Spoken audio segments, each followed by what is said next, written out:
যৌতুকের জন্য আমার বিয়ে হচ্ছে না, আমার বাবা নেই তো। তো যৌতুকের টাকা কে দিবে বলেন?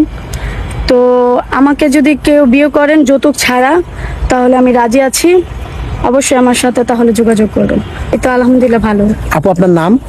আমার নাম আখি। বয়স কত? আমার বয়স 24। বিয়ে হয়েছে? না না, বিয়ে হয়নি। কেন হয় না আপু? বিয়ে হয়নি, আমি গরিব তাই। আবার এমনি যৌতুক আর কি, যৌতুক চায় এরকম আর কি। যৌতুকের টাকার জন্য বিয়ে হয় নাই। আপনার বাবা মা আছেন? আমার মা আছে, বাবা নেই। বাবা 10 বছর আগেই মারা গেছে। মারা গিয়েছেন। জি। ভাই বোন কয়জন? আমার ভাই বোন হলো, আমরা 2জন বোন। ভাই নাই? না না, ভাই নেই। আচ্ছা, ভালো মানুষ পেলে বিয়ে করবেন না? হ্যাঁ, ভালো মানুষ পেলে বিয়ে করবো। আচ্ছা, কেমন মানুষ চান? দেখতে কেমন হবে? দেখা কোনো বিষয় না, তেমন দেখতে হবে এরকম কোনো বিষয় না।